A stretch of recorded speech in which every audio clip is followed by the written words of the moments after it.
चलिए स्टूडेंट्स आगे देखते हैं। कल हम शायद रिफ्रैक्शन हमने स्टार्ट कर लिया था रिवीजन में, है ना। चलिए देखते हैं। नाउ बच्चों, अच्छा ठीक है, इसका एक ट्रिक बताना था, वो मैं 2-3 दिन में आपको बताऊंगा। रुक जाओ, अभी ये क्वेश्चन छोड़ दो। अभी यहाँ पर आओ बच्चों। The refractive index of diamond is 2.42। What is the meaning of this statement? अरे वेरी गुड क्वेश्चन हो गया भाई, ये वेरी गुड क्वेश्चन हो गया बच्चों। ये यही तो मैंने आपको रिवीजन क्लास में मैंने आपको पढ़ाया था, रिवीजन सीरीज में तो नहीं पढ़ाया था आपको। ठीक है, देखिए बच्चों, अब उन्होंने सबसे पहले मुझे बताओ कि अगर ये रिफ्रैक्टिव इंडेक्स इन्होंने डायमंड का मुझे 2.42 दिया हुआ है ना, तो इसका मीनिंग क्या है? मतलब आप मुझे ये बताओ पहले कि ये रिफ्रैक्टिव इंडेक्स कौन सा है, बताइए। एब्सोल्यूट वाला है कि नहीं है, बताइए। ये एब्सोल्यूट रिफ्रैक्टिव इंडेक्स है कि नहीं, पहले मुझे ये बताइए। बोलिए। Very good, very good, absolute है भाई। रिफ्रैक्टिव इंडेक्स दिया है तो एब्सोल्यूट ही तो है। तो बस हो गया। अब क्या दिक्कत है? इसका मतलब एक डायग्राम बनाओ, ऐसे सोचो, नीचे डायमंड रखा हुआ है, ठीक, और ऊपर क्या है आपकी एयर है या वैक्यूम है, जो कहना हो कह दीजिए। ठीक है बच्चों, बस अब रिफ्रैक्टिव इंडेक्स ऑफ डायमंड है, ऑफ डायमंड है ना। एन का मतलब एन बोलो, ईटा बोलो, ठीक है। इसका मतलब रिफ्रैक्टिव इंडेक्स ऑफ डायमंड है बच्चों कितना। सुनिए बच्चों, हम लोगों ने पढ़ा हुआ है कि रिफ्रैक्टिव इंडेक्स तो चलो दिया इन्होंने, हम लोगों ने पढ़ा है कि ये क्या होता है, बताओ। रिफ्रैक्टिव इंडेक्स मीडियम 1 में स्पीड डिवाइडेड बाय मीडियम 2 में स्पीड, है ना। यानी कि बच्चों speed of light in air, तो वी एयर, क्योंकि एयर से डायमंड में आ रहा है ना। कैसे पता चला? क्योंकि रिफ्रैक्टिव इंडेक्स डायमंड का दिया तो डायमंड ने बेंड किया होगा, सही है ना। तो रिफ्रैक्टिव इंडेक्स डायमंड का दिया तो v of air by v of diamond, ठीक। बस अब यहां पे वैल्यू रख दीजिए रिफ्रैक्टिव इंडेक्स की, कितनी, 2.42। अब इसका मीनिंग निकाल लीजिए, पढ़ाया है क्लास में मैंने ये बात। जिन लोगों को नहीं पता वो लोग देखें। वी ऑफ वी मतलब speed of light in air divided by speed of light in diamond, diamond. याद है बच्चों? अब यहां से आप 2 कंक्लूजन्स निकाल सकते हैं। पहला कंक्लूजन, इसको इधर भेजो क्रॉस में, तो यहां से आप पहली बात तो आप ये कर सकते हो, क्या, यहां पे मैं कर दे रहा हूं क्या, कि बच्चों ये जब इधर आएगा तो इसका मतलब क्या है, speed of light in air is equals to 2.42 times speed of light in diamond, है ना। इतना तो आपको पता होगा कि एयर में स्पीड फास्टेस्ट होती है, एयर या वैक्यूम में स्पीड क्या होती है, फास्टेस्ट होती है लाइट की। तो आप इसको ऐसे भी समझा सकते हो एग्जाम में कि स्पीड ऑफ लाइट एयर में जो होती है वो डायमंड में स्पीड ऑफ लाइट का 2.42 टाइम्स होती है। और दूसरा आप इसको इस तरीके से भी समझा सकते हो कि बच्चों अब तो आप समझदार हो, ये इधर आएगा और इसको इधर भेज दो, यानी कि speed of light in diamond is equals to क्या हो जाएगा, speed of light in air divided by 2.42। यानी कि डायमंड में जो स्पीड होती है वो 2.42 टाइम्स क्या होती है, डिक्रीज हो जाती है एयर के कंपैरिजन में। बताइए कर लोगे? ऐसे किसी का भी वो आपको सवाल दे सकता है।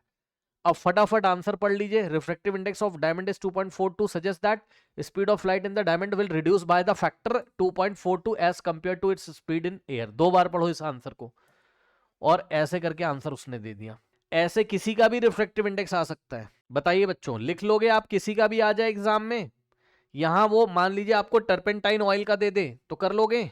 फॉर्मूला से भी शो कर सकते हैं, एक बच्चा पूछ रहा है, कर सकते हो भाई, कर सकते हो। लेकिन अगर आप ये लैंग्वेज नहीं लिखोगे ना, वो यही तो जानना चाहता है कि आपको ये लैंग्वेज पता है कि नहीं पता है, बताओ। सेम लैंग्वेज लिख के आओगे। याद कर लीजिए भाई, 2-3 बार पढ़ लीजिए। क्या मैं नेक्स्ट क्वेश्चन पे मूव करूं? कर सकते हो? बताओ, कर सकते हो उसको? चलो नेक्स्ट क्वेश्चन देखो। बहुत अच्छा क्वेश्चन था बच्चों ये, क्योंकि वो आपसे पूछेगा ना कि भाई आपने एब्सोल्यूट रिफ्रैक्टिव इंडेक्स पढ़ा, उसका मीनिंग तो बताओ। ठीक है।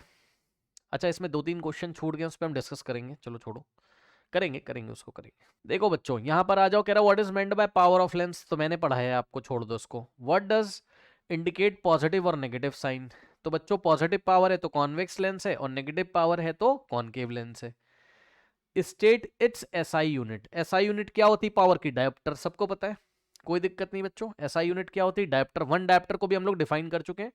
How in this unit related to the focal length, है ना बच्चों। ये यूनिट फोकल लेंथ से कैसे रिलेटेड है, तो ये बात आप कैसे समझाओगे कि वन डायोप्टर का क्या मतलब होता है?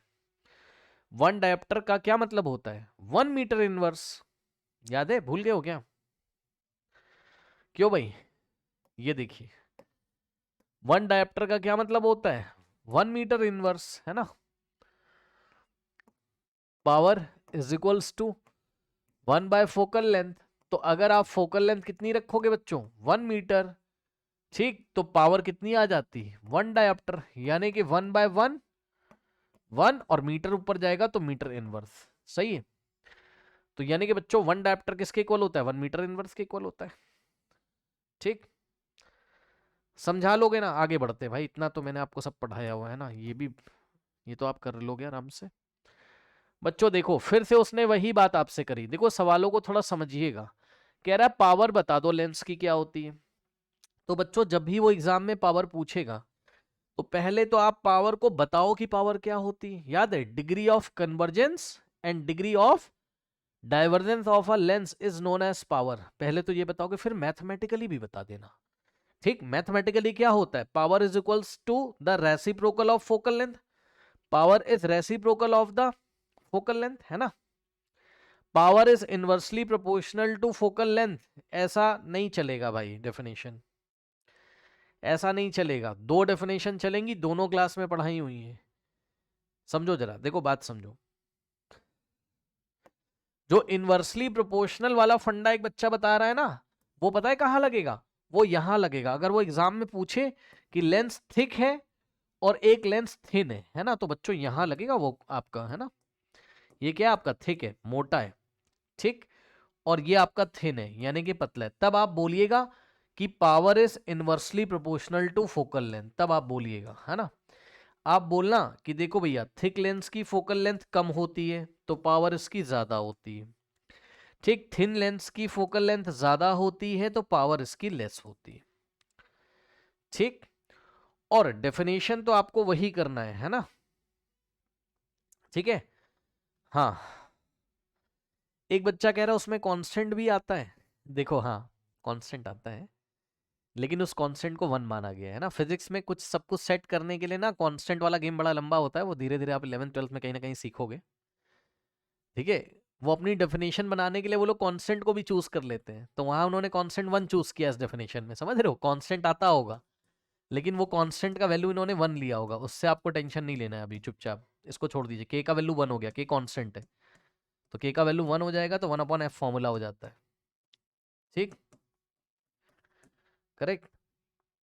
अच्छा, आप लोग इसको कर लोगे? हाँ, तो बताओ पावर की आपको डेफिनेशन कर लोगे? बताओ, डिग्री ऑफ कन्वर्जेंस या degree of divergence is known as power of lens. और पावर क्या होती है? फिर mathematically power is equals to the reciprocal of focal length. Check कर लो, power is equals to the reciprocal of the focal length. ठीक, उसके बाद उसने कहा बच्चों, जो मैं आपको बताना चाहता हूं, जो मैं आपको समझाना चाहता हूं, ठीक है ना। हाँ, हैप्पी लोहरी, हैप्पी लोहरी। जो मैं आपको समझाना चाहता हूं, ध्यान से समझिए। देखिए, उसने कहा डिफाइन इट्स एसआई यूनिट, है ना। ये जो बात इसने करी ना, डिफाइन इट्स एसआई यूनिट, ठीक है ना। ध्यान से समझिए। पता है बच्चों, यहां बच्चे क्या करके आते हैं? डायोप्टर लिख के आ जाते हैं। गलत यार। उसने तुम्हें बोला है कि डिफाइंड एसआई यूनिट, तो पहले तो तुम्हें एसआई यूनिट पता होनी चाहिए। तो एसआई यूनिट क्या होती है? पावर की। डायोप्टर, तो भाई डायोप्टर को डिफाइन नहीं करोगे? डायोप्टर को डिफाइन करोगे ना। तो इस बात को ध्यान रखना बच्चों कि डिफाइन इट्स एसआई यूनिट में अगर आपने केवल डायोप्टर लिख के चले आए तो 0 नंबर मिलेगा। आपको 1 डायोप्टर को डिफाइन करना है। क्या आप 1 डायोप्टर को डिफाइन कर लेंगे? 1 डायोप्टर एक ऐसे लेंस की पावर होती है जिस लेंस की फोकल लेंथ कितनी होती है? 1 मीटर। बताइए, कर सकते हो? ठीक है ना, कर सकते हो। ठीक, बहुत अच्छी बात है बच्चों।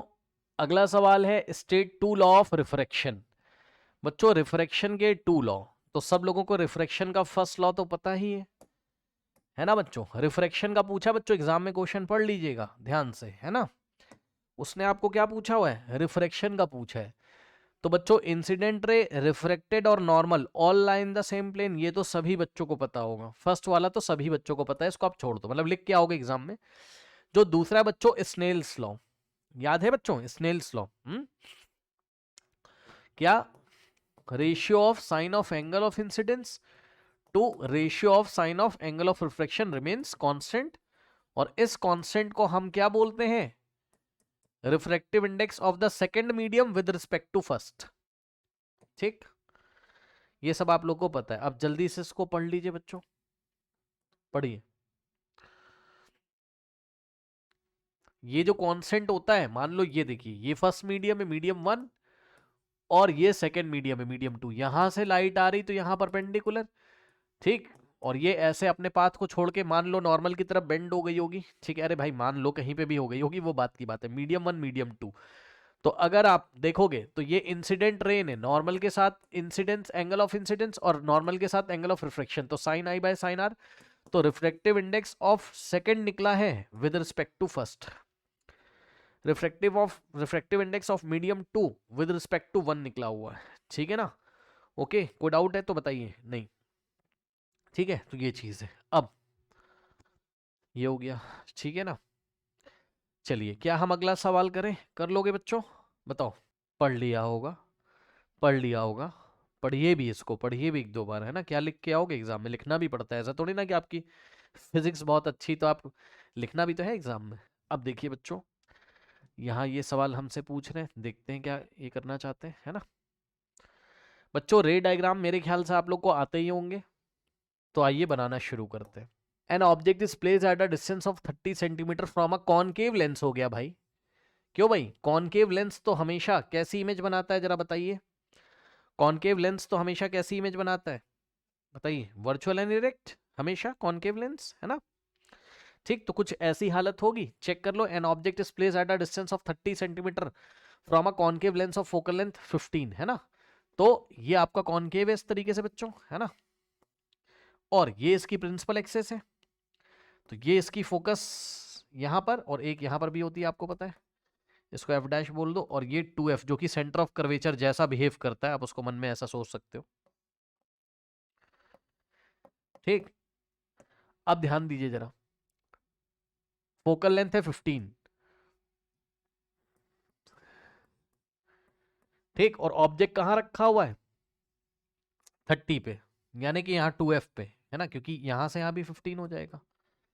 तो ऑब्जेक्ट यहां रखा हुआ है। अब बच्चों ये ए बी ऑब्जेक्ट तो कहीं पर भी रखा हो कॉनकेव के सामने, इमेज हमेशा कहां बनती बताइए? Virtual and direct. और कहां बनती है? बिहाइंड द लेंस, है ना। मतलब समझो यहां से लाइट रे आएगी तो एक तो ऐसे डाइवर्ज हो जाएगी जो कि, है ना, और दूसरी आप ऑप्टिकल सेंटर के निशाने से निकाल दोगे ऐसे करके। तो ये दोनों आपकी आंखों में जाएंगी तो ब्रेन बैक ट्रेस करेगा, तो डॉट डॉट डॉट डॉट ये फोकस से डाइवर्ज होते हुए नजर आती है। तो पॉइंट ए की इमेज यहां बनेगी ए डैश पे। क्या मैं सही हूं? चेक कर लो भाई, बिहाइंड द लेंस नहीं, आई एम वेरी सॉरी, उसी तरफ जिधर ऑब्जेक्ट है उसी तरफ बनेगा, dot dot dot B dash. समझ जाओगे, ये अब जगह नहीं है यहाँ पे, आप समझ जाना, A B, A dash B dash. सही बनाया बताइए, ठीक। तो बच्चों उसने हमसे क्या पूछा, कह रहा है कैरेक्टरिस्टिक बताओ, नेचर बताओ, पोजीशन बताओ, ठीक। तो बच्चों पोजीशन बताने के लिए तो कैलकुलेशन करनी पड़ेगी, है ना। पोजीशन बताने के लिए एग्जैक्ट तो हमें कैलकुलेशन करनी पड़ेगी, लेकिन हाँ ये इमेज जो है वर्चुअल इरेक्ट होगी, ये हमें पता चल चुका है। तो image will be between lens and focus, ये लेंस और फोकस के बीच में बनेगी पक्का, ठीक। फॉर्म्ड बिहाइंड द लेंस, ये देखो इन्होंने फॉर्म्ड बिहाइंड द लेंस क्यों लिख दिया है भाई? ऐसा क्यों? क्यों भाई? बिहाइंड द लेंस तो नहीं बन रही है, क्या कहते हो? रिफ्रैक्शन हो रहा है ना, क्या कहते हो? क्या बिहाइंड द बन जाएगी क्या? ऐसा तो नहीं है ना, ऐसा तो नहीं है।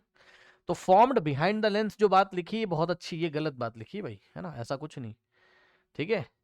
ये फ्रंट ऑफ द लेंस ही, अच्छा उन्होंने पता है बिहाइंड क्यों बोल रहे बच्चों? पता है बिहाइंड क्यों बोल रहे? पता है बिहाइंड इसलिए बोल रहे हैं क्योंकि यहां से ये देख रहा है ना, तो ये लेंस के पीछे सोच रहा है, यहां से इसकी आंखें हैं, यहां से इसने देखा तो ये लेंस के पीछे, है ना। देखो यार ये सब मत लिखो यार, है ना, ये सब रिस्क मत लीजिए आप फालतू का, है ना, ये सब रिस्क मत लो फालतू का बिहाइंड द लेंस वाला इसमें। यार जब मैंने बता दिया कि कहाँ बनेगा, ऑप्टिकल सेंटर और फोकस के बीच में, या तो आप बोलो कि the side from which we are seeing, from that side the image is behind the lens, या तो पूरा बोलिए उनको, ठीक, या तो पूरा बोलिए, ठीक है। हाँ एक बच्चे ने बोला है on the same side of the object, लिख सकते हो कोई दिक्कत नहीं, क्योंकि जिधर ऑब्जेक्ट है उधर ही बन रहा है इमेज, पता है इससे बेहतरीन तो ये है कि आप कैलकुलेशन क्यों नहीं करके दे देते हो, बताओ। वर्चुअल है और स्मॉलर देन द ऑब्जेक्ट है, तो भैया कैलकुलेशन करके सही सही पोजीशन बता दो ना, जब उसने सब कुछ दिया हुआ है। यू दिया हुआ है आपको कितना, बताइए, कर ही लो ना। कैलकुलेशन वो आपसे कराना ही चाहता था, इन्होंने किया ही नहीं है। ठीक, एफ दिया हुआ है बच्चों, कॉनकेव है तो शायद माइनस रखोगे आप। यू हमेशा माइनस रहता है तो क्या आप वी नहीं निकाल पाओगे? तो 1/f इज इक्वल्स टू, अब सुन लो ध्यान से, मिरर फॉर्मूला क्या होता था आपका? मिरर रिफ्लेक्शन में वहां पर क्या होता था? 1/f is equals to 1/v और प्लस 1/u, है ना। और m इज इक्वल्स टू वहां होता था -v/u। लेकिन यहां पर क्या होगा बच्चों? लेंस फॉर्मूला में लेंस का सवाल है ना, तो 1/v माइनस 1/u, समझ रहे हो? ठीक, और m इज इक्वल्स टू क्या हो जाएगा यहाँ? v/u, माइनस हट जाएगा यहां से। तो यहां से अगर आप v निकालने की कोशिश करोगे तो ये 1/u यहां आ जाएगा, यानी कि 1/v is equals to 1/f plus 1/u। ठीक, रख दीजिए, तो यहां से आ जाएगा 1/f कितना है? -15, और u रखोगे नेगेटिव में तो -30, तो यहाँ -30 1/, चेक कर लो, यहाँ आ जाएगा -2, कर लेना भाई, देख लेना क्या आ रहा है ना, ये इस तरीके से। तो कितना आ जाएगा? -1/10। ठीक, 1/v, तो v कितना आ जाएगा बताइए? -10। -10 का मतलब है, हाँ बिल्कुल सही बता रहे हो, माइनस का 10 का मतलब है कि o और f के बीच में, क्योंकि o से f तक 15 था, तो 10 कहाँ बैठेगा? यहाँ, यहां से यहाँ। तो अब आप बोल दो ना कि the image is form between optical centre and focus and the distance of the image is 10 centimetre from the lens. ठीक, ऐसे करके बोल दीजिए। अब आप कर लोगे, इस पे इतना ज्यादा डिस्कशन नहीं करना है। बच्चों देखिए जरा, N object is place at a distance of 15 centimetre of a, हाँ भाई अब देख लो भाई, अब इसमें क्या ही आप करोगे, तो हंसने वाला क्वेश्चन है। ठीक है, कॉन्वेक्स लेंस एक ही केस में तो वर्चुअल बनाता है, याद है?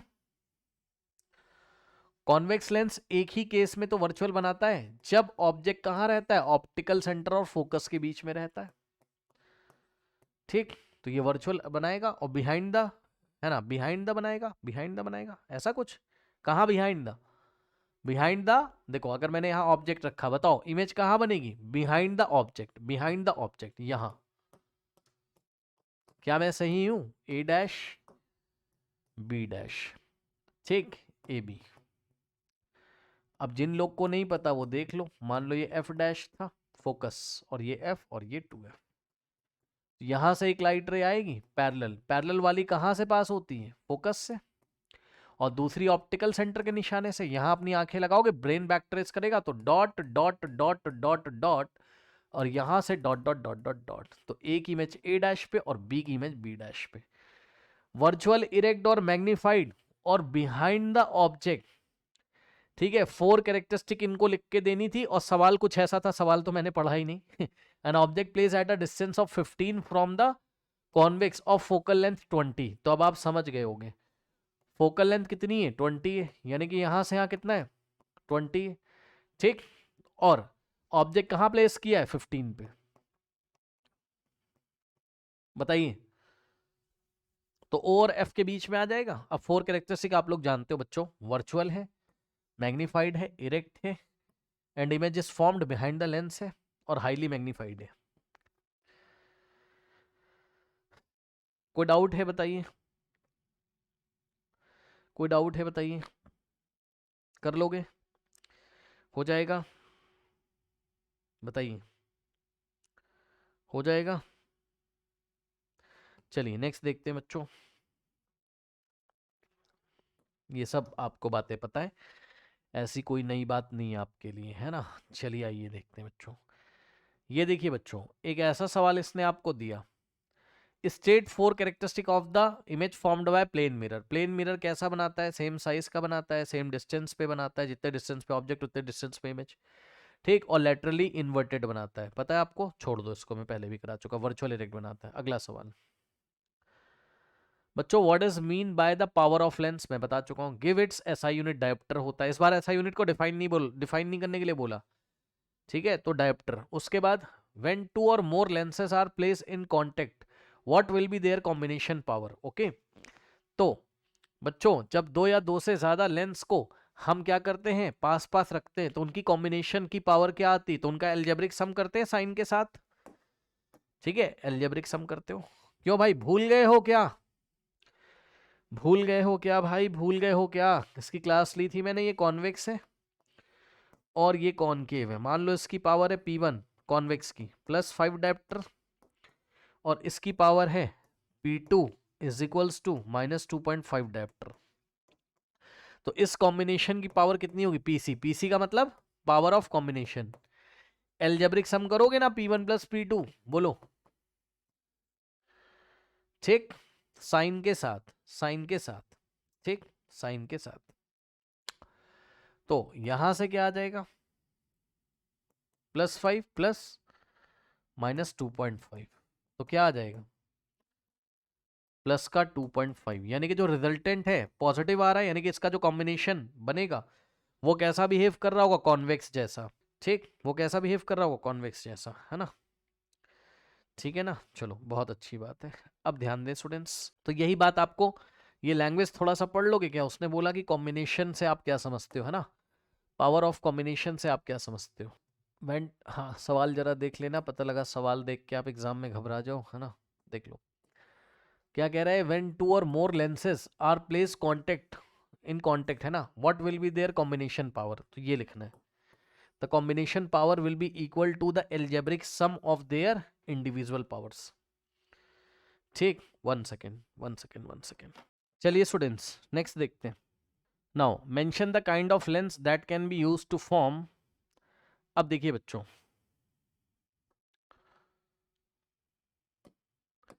चलो बताओ बच्चों, देखो real inverted and magnified image कौन सा लेंस बनाता है, बताइए जरा। कॉन्वेक्स, बताओ। कॉन्वेक्स, बिल्कुल सही बात है। कॉनकेव तो हमेशा वर्चुअल बनाता है, तो इसका आंसर क्या आ गया आपका, कॉन्वेक्स, है ना। उसके बाद वर्चुअल इरेक्ट एंड मैग्नीफाइड चाहिए बच्चों।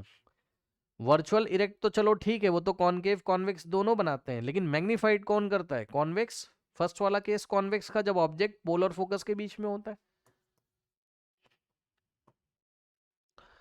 फिर रियल इन्वर्टेड एंड डिमिनिश्ड कौन बनाता है बच्चों, real inverted and diminished. Real and inverted कौन बनाता है, कॉन्वेक्स। और डिमिनिश्ड समझ गए होगे जब, है ना, कॉन्वेक्स ही तो बनाता है रियल इन्वर्टेड। उसके बाद वर्चुअल इरेक्ट एंड डिमिनिश्ड कौन बनाता है, वर्चुअल इरेक्ट हो जाओ, डिमिनिश्ड कॉनकेव। बिल्कुल सही बात है। और जो लोग रे डायग्राम अभी भी अगर आप रिवाइज नहीं कर रहे हो, तो भाई मैं क्या करूं, क्या करूंगा मैं, बताओ फिर, अगर आप रिवाइज नहीं कर रहे हो तो। अब देखिए बच्चों, देखिए इस सवाल को देखिए जरा, ये बहुत अच्छा सवाल आपको दिया है इन्होंने, थोड़ा सा देखिए जरा, इसमें इंटरेस्ट आप लीजिएगा भाई इसमें। देखिए बच्चों, पता है रिफ्रैक्टिव इंडेक्स वाले सवालों को ना आप ना थोड़ा सा डायग्राम बना के करोगे, ठीक, तो आपको थोड़ा अच्छा लगेगा। देखिए मैं आपको बताता हूँ बच्चों, refractive indexes of glass and water with respect to air दिया हुआ है 3/2 एंड 4/, है ना, 3/2 एंड 4/3। देखिए बच्चों डायग्राम आप थोड़ा हल्का बना लो, कभी सवाल गलत ही नहीं होगा। सबसे पहले रिफ्रैक्टिव इंडेक्स दिया किसका, ग्लास का, विद रिस्पेक्ट टू एयर दिया हुआ है। भाई ग्लास का भी विद रिस्पेक्ट टू एयर है और वाटर का भी विद रिस्पेक्ट टू एयर है ना, मतलब समझो विद रिस्पेक्ट टू एयर का मतलब एब्सोल्यूट दिया हुआ है। पर फिर भी मैं आपको बताता हूं। देखिए मैंने क्या किया बच्चों, ऊपर मैंने बनाया क्या, एयर एक बार, है ना, जरा समझिएगा, और नीचे बनाया मैंने ग्लास, सही। और एक बार बच्चों मैंने पिक्चर बनाई किसकी, मैंने एयर ऊपर बनाया और ग्लास, पहले उसने किसकी बात करी थी, ग्लास की, फिर वाटर की, है ना। पूरी कहानी समझिएगा स्टूडेंट्स। वो ये कहना चाहते हैं कि एयर से जब ग्लास में आ रही है तो बताओ बेंड किसने किया होगा, ग्लास ने, ठीक। तो रिफ्रैक्टिव इंडेक्स किसका है, देखो पहले ग्लास की बात करी ना विद रिस्पेक्ट टू एयर, 3/2। यानी कि बच्चों ये refractive index of glass with respect to air दिया हुआ है, एयर से आ रही है ग्लास में जा रही है। तो ऊपर आप रखोगे speed of light in air, v का मतलब स्पीड, a का मतलब air, speed of light in air by speed of light in glass, सही है। और यहां पर refractive index of glass with respect to air कितना दिया हुआ है बताओ, 3/2। Refractive index of glass with respect to air कितना दिया है, 3/2 इज इक्वल्स टू VA/VG, है ना। और क्या दिया हुआ है चेक कर लो। हाँ, आपको VG दिया हुआ है, पढ़ लीजिए। Speed of light in glass इतना दिया हुआ है, तो speed of light in air by speed of light in glass. Speed of light in glass नीचे रख दो भाई, थोड़ा यहीं, यहां दिख नहीं रहा होगा, रुक जाओ मैं यहीं सॉल्व करता हूं। और एक बात बताऊंगा बहुत इंपॉर्टेंट, सुनिएगा जरा। देखिए, refractive index of glass with respect to air कितना दिया हुआ है, 3/2 is equals to VA by, बच्चों VG आपको दिया है, speed of light in glass कितना दिया है, 2 × 10⁻⁸ मीटर पर सेकेंड। सुनो, पता है बच्चे क्या बोलेंगे, पूछा क्या उसने, find the speed of light in water. तो जब उसने speed of light in water पूछा, बच्चों क्या आप ध्यान दोगे, जब speed of light in water उसने आपसे पूछा हुआ है, यानी कि बात समझो यहां पर, अब आपको speed of light in water अगर, हाँ अच्छा, और रिफ्रैक्टिव इंडेक्स वाटर का दिया हुआ है, तो refractive index of water with respect to air, यानी कि आ कहां से रही है, एयर में, और जा कहां रही है, ग्लास में, ठीक है। तो ये आप क्या करोगे बताओ, VA बाय क्या करोगे बताओ, VW। पूछा क्या है, speed of light in water, यानी कि VW आपको पूछा हुआ है, और NW दिया हुआ है, यानी कि रिफ्रैक्टिव इंडेक्स ऑफ वाटर आपको दिया है 4/3, तो यहां 4/3 रखोगे, is equals to VA by, और VW आपसे पूछा हुआ है। सुनो ध्यान से, अब आपकी मर्जी बच्चों, ये फर्स्ट इक्वेशन है, ये सेकंड, चाहो तो उठा के डिवाइड कर दो, समझिएगा जरा, चाहो तो उठा के डिवाइड कर दो, फर्स्ट को सेकंड से डिवाइड करोगे, VA से VA कट जाएगा, चेक कर लो, और VW आ जाएगा। और चाहो तो आप क्या करो, यहां से VA कैलकुलेट कर लो। क्यों भैया, डाइजेस्ट कर पा रहे हो कि नहीं, बताओ, डाइजेस्ट कर पा रहे हो, चाहो तो आप क्या कर लो, यहां से VA निकाल लो। अब पता है कुछ बच्चे बोलेंगे हम VA क्यों निकाल लें, सुनो, हम VA क्यों निकाल लें, हमें तो याद है, नहीं आप निकाल के दिखाओ, ठीक है, बात समझो थोड़ा सा। और या तो आप क्या करो, ये फर्स्ट इक्वेशन और ये सेकंड इक्वेशन, है ना, उठा के डिवाइड कर दो। कैसे डिवाइड करते हैं, लेफ्ट हैंड साइड देखो, फर्स्ट डिवाइडेड बाय सेकंड हम कर रहे हैं, है ना, तो क्या हो जाएगा बताओ, 3/2 डिवाइडेड बाय, लेफ्ट को लेफ्ट से डिवाइड करो, और इक्वल लगा के राइट हैंड साइड को राइट हैंड साइड से डिवाइड करो, यानी कि VA by 2 × 10⁸ divided by VA by VW। बस अब सॉल्व कर लीजिए, क्या हो जाएगा, 3/2, और यहाँ क्रॉस लगाओगे तो ये 3/4 हो जाएगा, रेसिप्रोकल हो जाएगा, डिवाइड की जगह क्रॉस लगाओगे तो, और यहाँ से VA बाय 2 × 10⁸, और यहाँ क्रॉस लगाओगे तो क्या हो जाएगा, VW बाय VA, VA से VA कट जाएगा, ठीक। अब आप सॉल्व कर लीजिए, 3 × 3 = 9 और 4 × 2 = 8, तो कितना हो गया, या फिर आप एक काम कर लो ना, ये 2 से 2 भी तो कैंसिल हो जाएगा, 3 × 3 = 9, 9/4, तो 9/4, है ना, और ये 10⁸ इधर आ जाएगा, इंटू 10⁸ इज इक्वल्स टू में क्या बचा, VW। तो speed of light in water आ गया, क्या दिक्कत है, 9/4 को सॉल्व करोगे तो 2.25 आ जाएगा, टर्मिनेटिंग डेसिमल है, डिवाइड करके देख लेना, और यूनिट मीटर पर सेकेंड, बताइए हो जाएगा, हो गया, हाँ हो गया। अब सुनो, इंपॉर्टेंट बात यह है, कर लिया, बहुत सारे बच्चों ने कर लिया मुझे पता है, इंपॉर्टेंट बात यह है, पता है रिफ्रैक्टिव इंडेक्स का ये तो सवाल बहुत आसान है भाई। सुनो, जब डिफिकल्ट सवाल आएगा ना, मैं आपको दिखाऊंगा, परेशान ना हो। आप डायग्राम बना के क्यों नहीं करते हो, आप बेसिक डेफिनेशन वाला से क्यों नहीं करते हो, आपका कोई सवाल नहीं गलत होगा। बेसिक डेफिनेशन, डायग्राम बनाओ एक एयर से ग्लास में, तो speed of light in air bye glass, और रिफ्रैक्टिव इंडेक्स किसका, जो बेंड कर रहा है, कौन बेंड कर रहा है, ग्लास, तो ग्लास का एयर के रिस्पेक्ट में, ठीक है। डायग्राम बनाइएगा, क्यों अभी नहीं पता चलेगा, बाद में पता चलेगा, रुक जाओ। डायग्राम बना के कोई सवाल नहीं गलत हो सकता कभी। अब देखिए बच्चों, एक इन्होंने हमसे बात करी है क्वेश्चन में कि ब्रीफ, ये वाला सवाल जरा देखना बच्चों, briefly describe an activity to find approximate focal length of convex lens. हाँ, कॉन्वेक्स लेंस की फोकल लेंथ कैसे निकालते हैं, एक एक्टिविटी करके दिखानी है। क्यों भाई,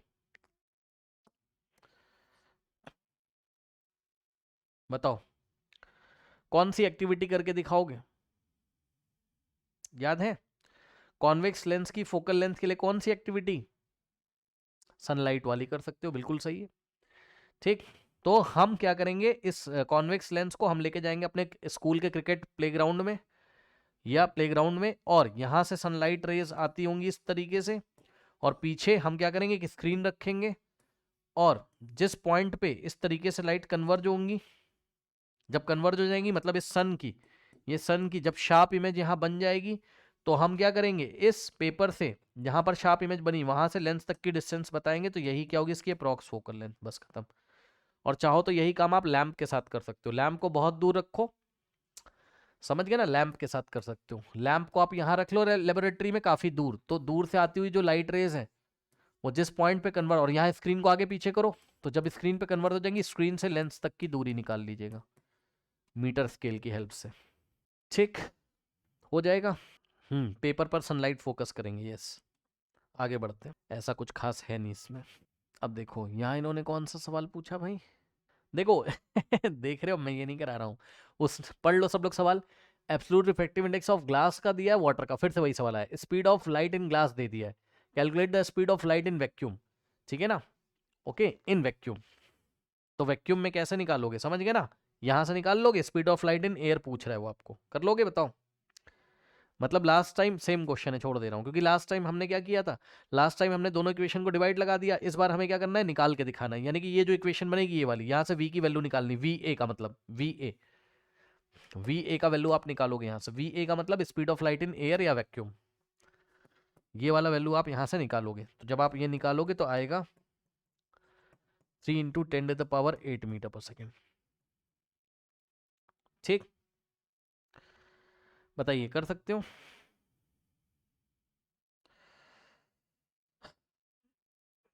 अच्छा सुनो, ये भी बड़ा मजेदार है भाई, 1 मिनट रुको जरा, इसकी कैलकुलेशन भी मजेदार हो रही भैया, चेक कर लो, क्रॉस कराओगे तो ये इधर जाके मल्टीप्लाई करेगा, यानी कि V A is equals to कितना हो रहा है, 4/3 इंटू 2 × 10⁸, जरा सॉल्व करो भाई, 4 2 8/3 इंटू 10⁸, कितना आ जाएगा चेक करो, 8/3, 3 2 6, 2.99 आएगा, ऐसा कुछ आएगा है ना, फिर डेसिमल की हेल्प से 0 और 6 18, ठीक, पॉइंट की हेल्प से 0 और 6 2.66 के आसपास आ रहा है यार ये तो, है ना, यस, जो आएगा वही बताएंगे, 2.6 × 10⁸, ठीक है ना, ये भी चीज़ है पता है अब यहाँ धोखा हो सकता है, जो आएगा वही बताएंगे, 3 × 10⁸ मीटर पर सेकेंड मत, अच्छा ये देखो इन्होंने अप्रॉक्स कर दिया, यहाँ राउंड ऑफ कर दिया, आप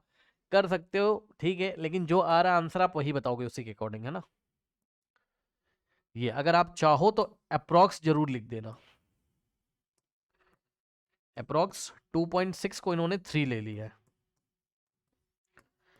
तो अगर आप ऐसा लिखना चाहते हो तो अप्रॉक्स जरूर लिख देना, बस और कोई बात नहीं, इस शब्द का यूज कर लीजिएगा, तो ये भी देख लेगा, जो कॉपी चेक करेगा ये भी देख लेगा। अब देखिए बच्चों, इधर देखिए क्वेश्चन कह रहा a ray of light incident on a rectangular glass slab, तो ये देखिए रेक्टेंगुलर ग्लास स्लैब पे इंसिडेंट कर रही लाइट रे, ठीक है, immerse in any medium emerges parallel to itself, draw ray डाय, तो ये मैं नहीं करवा रहा हूँ, क्यों भाई, इसकी प्रैक्टिस करी आप लोगों ने, बताइए बताइए, इसकी प्रैक्टिस करी आप लोगों ने, बताइए, आता है, ये मैं कई बार करा चुका हूँ, या मैं करवा दूं, बताओ, ना आता हो तो कर लोगे, बोलो कर लोगे, हाँ, इस सवाल को जरा देखिए, a ray of light falls normally on the surface of the transparent glass slab, draw a ray diagram to show its path and also make angle of incidence and angle of emergence, ठीक, तो देखिए इसके लिए जो हम लोगों ने पढ़ा है, हमने क्या पढ़ा है कि ये लाइट रे थी और यहाँ नॉर्मल है, इसका ओरिजिनल पाथ कौन सा, ये वाला, ये टुवर्ड्स द नॉर्मल बेंड हो जाएगी पहले, फिर यहाँ हम नॉर्मल ड्रॉ करेंगे, अब जाना कैसे चाहिए था, सीधे, लेकिन ये अवे फ्रॉम द नॉर्मल हो जाएगी, है ना, ये आप लोग को आता है, ठीक, तो एंगल ऑफ इमरजेंस ये वाला होता था ई, यानी कि जो एमरजेंट रे है वो नॉर्मल के साथ जो एंगल बनाएगी, इस एंगल को हम एंगल ऑफ एमरजेंट बोलते थे, ठीक, लेकिन और ये एंगल ऑफ इंसिडेंस होता है, लेकिन अभी क्या है बताओ, अभी क्या है, रे of light falls normally on the surface, तो बच्चों नॉर्मली अगर जाएगी इस तरीके से तो पूरी कहानी अब तो आपको पता है कि नॉर्मली का मतलब सरफेस से तो 90 बनाएगी, लेकिन एंगल ऑफ इंसिडेंस कितना हो जाएगा 0, और एंगल ऑफ इमरजेंस भी कितना हो जाएगा, एंगल ऑफ इमरजेंस भी कितना हो जाएगा, 0। बताओ इससे सेटिस्फाइड हो आप? ठीक, तो बस यही बताना था।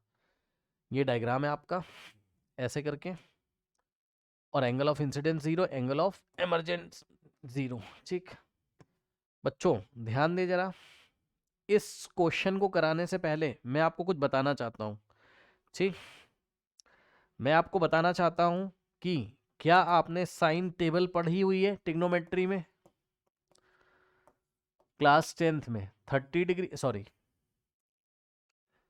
0 डिग्री, 30 डिग्री, है ना, 45, 60 और 90। बच्चों जरा मुझे बताइएगा कि अगर मैं एंगल की वैल्यू इंक्रीज करूंगा, यानी कि अगर मैं थीटा इंक्रीज करूंगा, तो बताइए साइन इंक्रीज होगा कि नहीं होगा? जल्दी बताओ, ये एक टॉपिक है जो कि आपको पढ़ना है, वेरी इंपॉर्टेंट है, स्टार लगा लीजिएगा। अगर मैं थीटा को इंक्रीज करूं इस डायरेक्शन में, थीटा इंक्रीजेस, तो बताइए बच्चों क्या साइन की वैल्यू इंक्रीज करेगी कि नहीं करेगी? बताइए, है ना? यस सर, बिल्कुल सही बात है, यस। तो देखो साइन 0 कितना होता है, 0। साइन 30 होता है 1/2, और साइन 45 होता है 1/√2, और साइन 60 होता है √3/2, और साइन 90 होता है 1। ठीक, अब जिनको भरोसा नहीं है तो वो मैं आपको थोड़ा दिखा देता हूं। 0 का मतलब 0, 1/2 का मतलब 0.5, और 1/√2 का मतलब कितना हो गया? चेक कर लो, 1/√2, √2 कितना होता है 1.414, तो कितना हो रहा है 0.7 हो रहा है। और √3/2 कितना होता है बच्चों? √3 का मतलब 1.732/2, यानी कि ये लगभग आ जाएगा 0.86 के आसपास, और 1। अब आप देख लो, पहले साइन 0 पे 0 था, 30 पे 0.5, 45 पे 0.7, 60 पे 0.86 और 90 पे 1, तो भैया ये इंक्रीज ही तो कर रहा है। यानी कि थीटा इंक्रीज करता है तो वैल्यू ऑफ साइन भी इंक्रीज करती है, वैल्यू ऑफ साइन भी क्या करती है? इंक्रीज करती है। ठीक, अब मैं आपसे 2-3 सवाल पहले पूछना चाहता हूं, क्या आप जवाब देने के लिए तैयार हैं? तैयार हैं? जरा बताइएगा, क्वेश्चन सुनिएगा बच्चों, है ना, क्वेश्चन सुनिएगा जरा। बच्चों आप मुझे बताओ कि साइन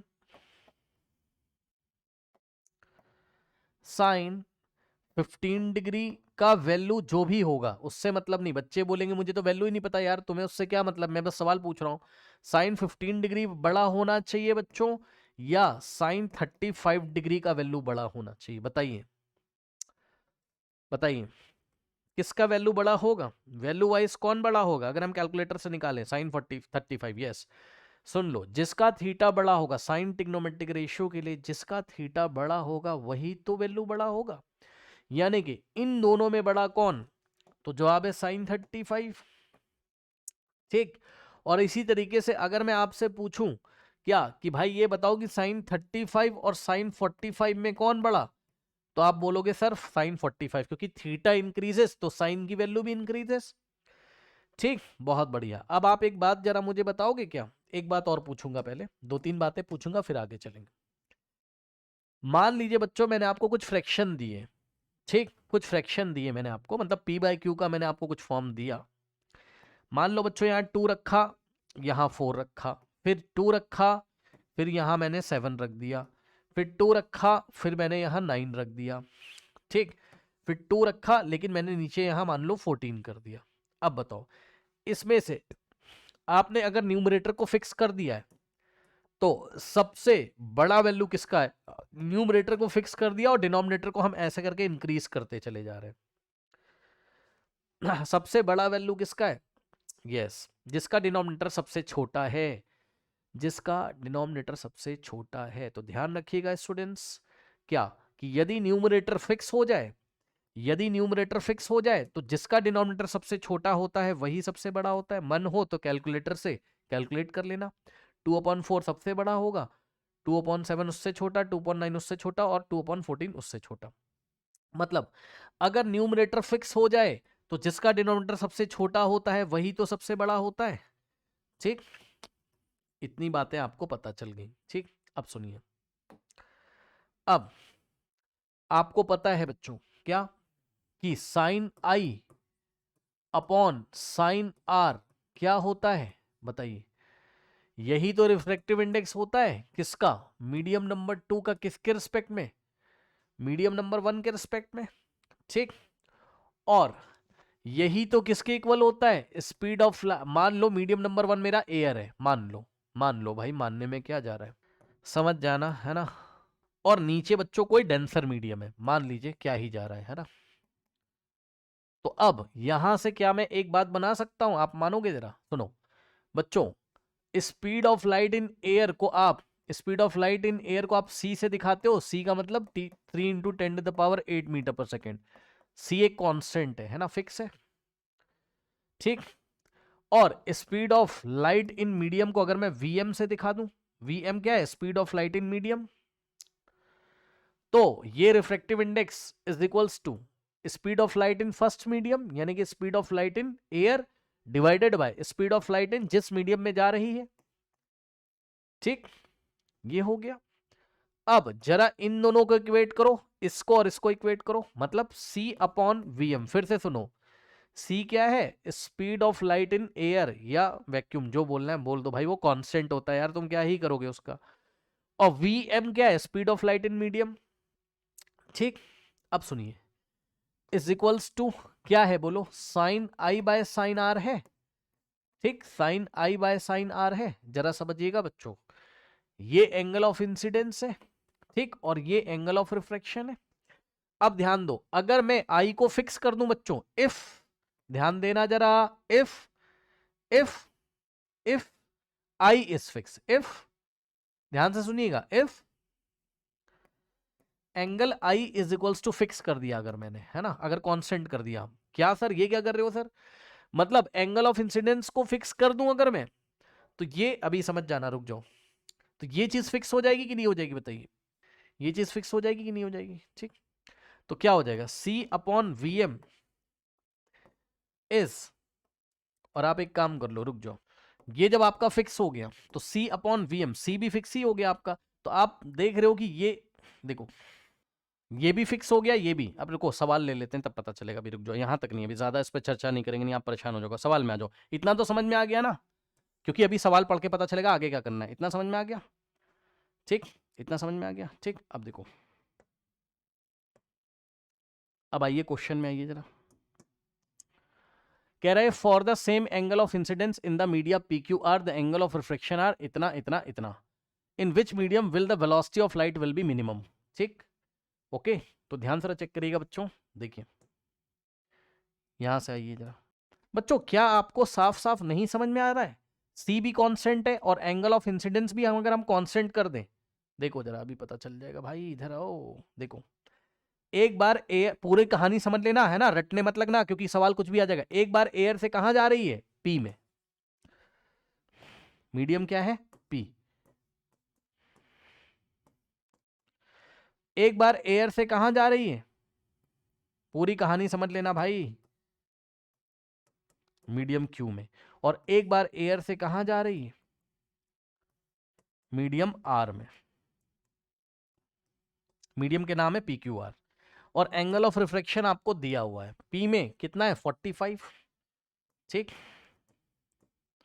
और क्यू में कितना है 35, ठीक। और उसके बाद आर में कितना है एंगल ऑफ रिफ्लेक्शन 15, सही है। और एंगल ऑफ इंसिडेंस सब में सेम है, आई आई और आई, ठीक है ना। अब आप मुझे ये बताओ कि अभी अभी आपने बताया था कि sir C upon V in medium, यानी कि speed of light in medium is equals to क्या हो जाएगा, sine I by sine R. अब आप चेक कर लो, आई को उसने फिक्स कर दिया तो साइन आई भी कांस्टेंट हो गया और सी भी कांस्टेंट हो गया, तो V M is proportionate to sine R हो जाएगा, यानी कि speed of light in medium is proportionate to sine R हो जाएगा। क्यों भाई, सही कहा। जो लोग नहीं समझ पा रहे वो लोग ऐसे देखो भाई, सी एक कांस्टेंट है यार, क्रॉस मल्टीप्लीकेशन करा दो ना, तो क्या हो जाएगा बताओ, c upon into sine are is equals to v m into sine i, ठीक। साइन आई को भी सी के नीचे भेज दो तो c upon sine i is equals to क्या हो जाएगा बताओ, Vm अपॉन साइन आर। अब ये पूरा कांस्टेंट, क्योंकि सी भी कांस्टेंट है और साइन सबके लिए, हर एक के लिए आई आई आई कांस्टेंट है, तो सी अपॉन साइन आई ये पूरा कांस्टेंट हो जाएगा, तो Vm upon sine R constant हो जाएगा। ये देखो Vm अपॉन साइन आर क्या हो गया, कांस्टेंट हो गया। ठीक, suppose Vm upon sine are is equals to K हो गया, के कोई कांस्टेंट है, साइन आर को उधर भेजो तो क्या हो जाएगा, Vm इज इक्वल्स टू के इंटू साइन आर। तो अब Vm किस पे डिपेंड कर रहा है, साइन आर पे, तो K को हटा दोगे तो प्रोपोर्शनैलिटी का साइन आएगा, Vm is directly proportional to sine R. बताओ आया कि नहीं आया बताओ। अब उन्होंने आपसे क्या पूछा बताओ, उन्होंने पूछा in which medium will the velocity of light will be minimum. अब बताओ Vm क्या है, velocity of light in medium है, तो भैया ये directly proportional to sine r, और साइन आर की वैल्यू किस पे डिपेंड करती है, refraction, angle of refraction r पे। जहां पर आर सबसे छोटा होगा, आर का मतलब थीटा, जहां पर एंगल छोटा होगा साइन का वैल्यू सबसे छोटा होगा, तो सबसे एंगल आर में ही तो छोटा है 15 डिग्री, तो आर में साइन आर बिल्कुल छोटा होगा, तो Vm भी सबसे छोटा होगा।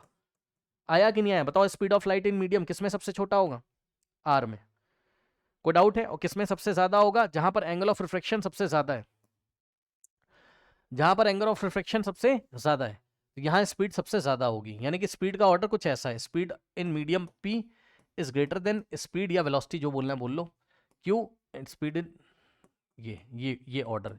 उसने सबसे मिनिमम पूछा था, तो हमने सबसे मिनिमम किस में बता दिया बताइए, आर में। ये आंसर है, speed of light in medium R is minimum. आया कि नहीं आया, मैथमेटिकल एनालिसिस करनी पड़ेगी। और सुन लो, मैंने ये बात इसलिए बताई है भाई, बहुत सवाल आए हैं। अब आप बोलोगे सर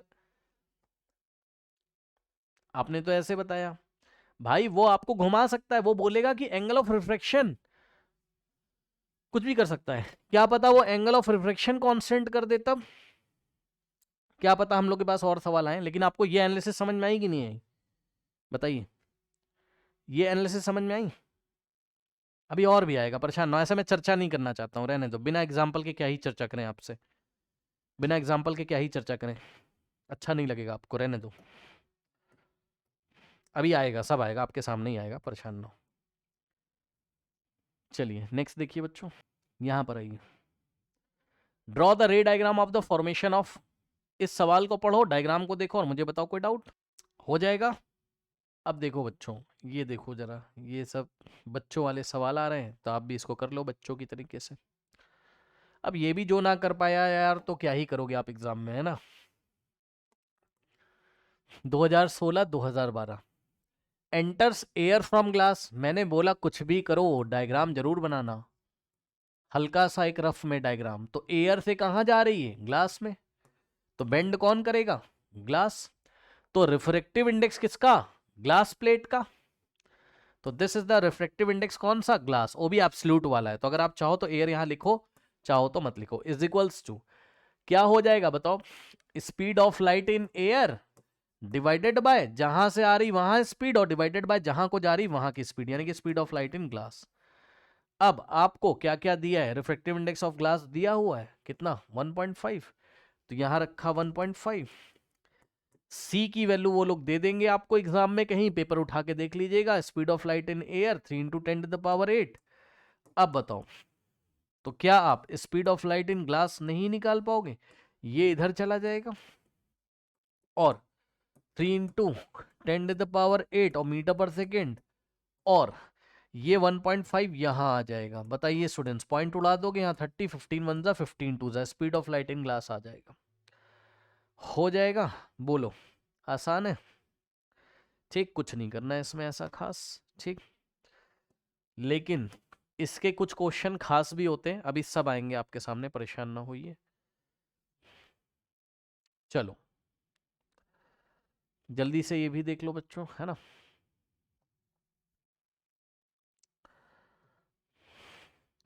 अब देखो, define absolute refractive index of the medium. Absolute refractive index क्या होता है, when we measure the refractive index of any medium with respect to air और vacuum, then the refractive index is known as absolute refractive index. Okay, तो पढ़ लीजिए पहले,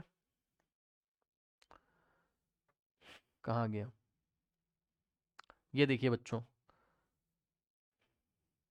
इन्होंने बच्चों एब्सोल्यूट रिफ्रैक्टिव इंडेक्स को दूसरे तरीके से डिफाइन कर दिया। आप ऐसे भी कर सकते हो, एब्सोल्यूट रिफ्रैक्टिव इंडेक्स को आप ऐसे भी कर सकते हो, है ना।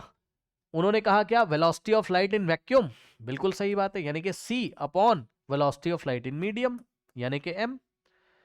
एब्सोल्यूट रिफ्रैक्टिव इंडेक्स ऐसे भी तो निकाल सकते हो, speed of light in vacuum divided by speed of light in medium, यानी कि दोनों का ratio, speed of light in vacuum और speed of light in medium का जो रेशियो होता है वो भी एब्सोल्यूट रिफ्रैक्टिव इंडेक्स होता है। ऐसे भी आप बोल सकते हो, कोई दिक्कत नहीं, कोई दिक्कत नहीं, ठीक।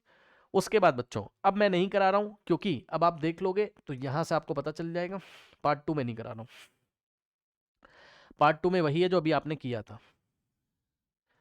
ये देखिए, light enter from air to water, air से वाटर में जा रही है, रिफ्रैक्टिव इंडेक्स इतना दिया हुआ है वाटर का। Find the absolute refractive index of the medium if the speed of light in the vacuum is this.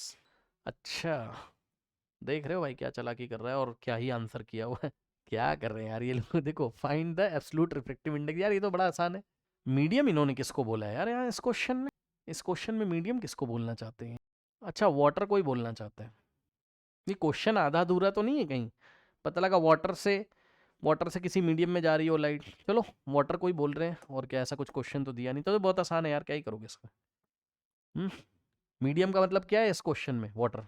तो find the absolute refractive index of the medium, मतलब वाटर का एब्सोल्यूट रिफ्रैक्टिव इंडेक्स निकालना है। तो water का refractive index absolute मतलब air के respect में या वैक्यूम के रिस्पेक्ट में, तो speed of light in air divided by speed of light in medium का मतलब है वाटर। तो 3 into 10⁸ divided by speed of light in water, हमें नहीं पता, नहीं पता ना, ठीक। तो कहाँ से निकाल के लाओगे बताओ इसको। यार अजीब सी बात है, क्यों, क्या कहते हो। Light enter from air to water, air से वाटर का तो दिया हुआ है यार। अच्छा समझ गया, समझ गया भाई, वैक्यूम। देखो भैया क्या हो रहा है, देखो क्या हो रहा है, समझो समझो बच्चों। एयर से वाटर में एक बार जा रही है, और रिफ्रैक्टिव इंडेक्स दिया हुआ है, पढ़ लीजिए, air to water having refractive index इतना। समझ लेना भाई, अच्छा सवाल आ गया। देखो पता है कैसे, अच्छा भी पता चलेगा। Speed of light in air इन्होंने दी हुई है, पढ़ लीजिए। नहीं दी हुई है, निकाल लेंगे, निकाल लेंगे। एब्सोल्यूट में कहाँ से कहाँ जाएगा, वैक्यूम से वाटर। चलो मेरी एक क्लास है, अभी इसको डिस्कस करते हैं, मेरी क्लास अभी इसको डिस्कस करते हैं, रुक जाओ। मेरी क्लास एक्चुअल में मेरा आधा दिमाग वहाँ लगा हुआ है, लेट भी हो रहा है, इसको डिस्कस करेंगे, जाइए।